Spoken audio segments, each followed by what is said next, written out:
time manipulation, energy manipulation, an assortment of magical weaponry, and a few custom firearms.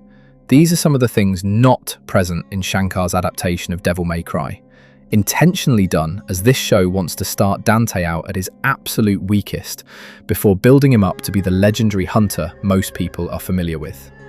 At least, this is what we, the fans, were told when we complained about his weakened state. But even without a good chunk of his move list, Dante's showings were still remarkable. And we're going to go over all the abilities and skills he displayed in the anime because 1. It's fun to talk about these things. 2. It helps us catalogue the scope of his powers so we can track his improvements in Season 2 and see if the showrunners are on the up and up about their intent to have him increase his powers as the series goes on. So, without further yapping, let's start this off with his most obvious superhuman trait, his Herculean strength. Dante's strength is perhaps his greatest asset. While we don't have an exact number to quantify how much force he can exert, he has shown overpowering dozens of human mercenaries, leaping several stories into the air, throwing heavy objects, and even moving at superhuman speeds. With feats like these, his ability to effortlessly overpower Type 2 level demons isn't much of a surprise.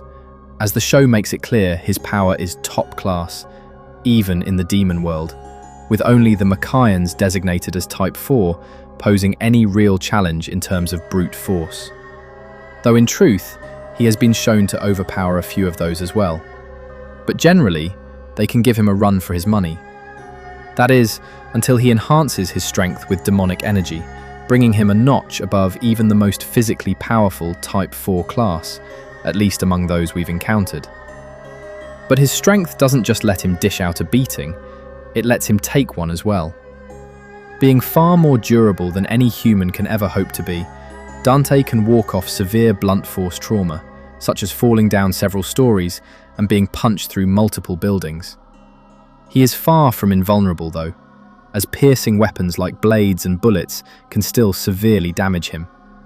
So he still has to avoid getting shot or stabbed like everyone else, which, given his speed, isn't too difficult. Being a speedster, Dante can move at subsonic speeds and react at superhuman levels. His movement is so explosively fast that the human eye can barely track it, as he appears to be teleporting from the perspective of an average onlooker. But from Dante's point of view, it's the opposite, as fast-moving people and objects appear slowed, which allows him to do things such as evade gunfire, missiles, and most any projectile weaponry. He can still be taken by surprise, however, but if that were to happen, he also possesses an extremely fast regenerative ability as well, one that can repair severe tissue damage in seconds. This inhuman vitality makes him quite difficult to kill with conventional weaponry, as even severe trauma to vital organs like his brain isn't enough to do him in. Though it should be noted that recovering from injuries such as those takes significantly longer. But we're still talking a couple of hours, and as if everything we have discussed till now wasn't enough, in addition to his outrageous physicality, he is also highly trained and adept in combat, having already spent 5 years of active work as a gun for hire before the story even begins. As such, he is well experienced with and is able to use various fighting techniques and tactics to augment his already monstrous physicality. And we will go over the ones that he has showcased thus far. The first being hand-to-hand. While admittedly, we haven't seen many instances of Dante fighting others in his weight class purely with fisticuffs, from what we have seen, it's clear he is at least a decent bare-handed fighter. One who employs a freestyle form of combat when he engages opponents, taking full advantage of his speed to dash in and out of striking range while landing clean and precise strikes. This fighting style is what allowed him to stand his ground against both Agni and Rudra, before his repressed trauma got the better of him. It's also what helped him hold off Cavalier after getting disarmed, despite the demon having the advantage in reach thanks to his sword. Sadly, these showings are all we have regarding this skill. Concerning his second noteworthy skill, swordsmanship, things are a lot different, as we do see much of it, and what we see is impressive. From casually sword fighting multiple demons, most of whom were felled with a single blow, to doing the same to multiple groups of armed mercenaries, while avoiding fatally wounding them. Dante proves that if there is anything he lacks as a swordsman, it isn't finesse. But his feats don't stop there, as he has been shown deflecting gunfire coming from multiple directions, performing advanced sword tricks, such as throwing his sword like a boomerang to strike several targets at once, and even countering that same maneuver when used against him, catching his opponent's blade and sending it back. He's even gone strike for strike against other high-tier demon swordsmen, proving his mastery of the blade is undeniable. And something similar can be said of his gunfighting. While Lady's over 150-meter shot with her pistol in the Season 1 finale was stupidly impressive, Dante's feats with a firearm are nothing to scoff at either. Similar to his hand-to-hand and sword fighting, he takes an unorthodox approach to his gun handling, choosing to dual-wield twin pistols in a Hollywood-esque style that would normally only serve to increase one's fire rate at the cost of precision. But seeing as Dante isn't normal, his excellent hand-eye coordination allows him to use this high fire rate gunplay without sacrificing accuracy. And the fact that he can pull off on-target shots while flipping through the air paints the best picture of how monstrously precise he is with his pistols. I suspect he is adept with other firearms besides handguns, since he has shown familiarity with them, but it seems we'll have to wait till later seasons for that possible revelation. Moving on to the latest, but certainly not the least, new addition to his skill list, we have Deviltrigger, which, as we saw in the anime, is an ability that lets Dante temporarily burn away his humanity and take the form of a red-winged devil. In this state, his base powers are greatly amplified for the duration in which this form lasts.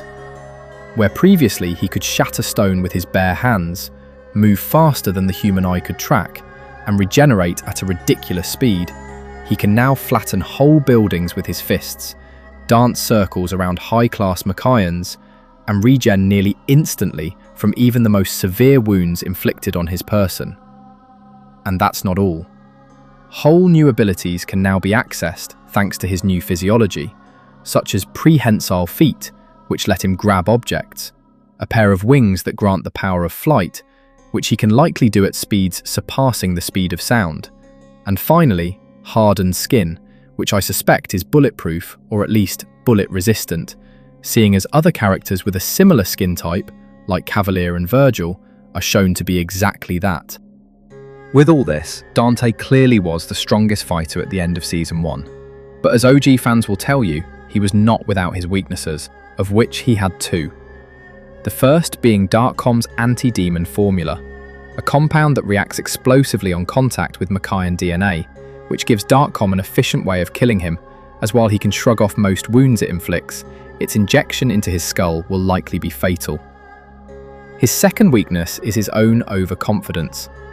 Gifted with incredible power, and until recently likely never being given much of a challenge, he tends to toy with his opponents, causing him to lose in situations he normally never should, such as his defeat at the hands of Lady, despite having her in checkmate a couple of times throughout their encounter. With his recent struggles and near-death experiences, however, I do see him taking things a bit more seriously in the future. And at that, this video comes to an end. If you listen to the whole thing, I thank you, as I always enjoy talking about a character's skill set and abilities, and it makes me happier when people care to listen. As I said earlier, the writers have only scratched the surface of what this character should be capable of, so I'm looking forward to seeing what they do with him in Season 2. You can expect me to cover it when it drops on May 12th. Until then, the next couple of my videos will focus on Blue Lock, with the first one being the long-promised Nagi video. So, as usual, please subscribe to get notified when that drops. Also, please like this video to help keep me in the YouTube video making game. I literally cannot continue if I don't monetize my channel, so help me out and click the icons. And with all that said, till next time guys, stay safe.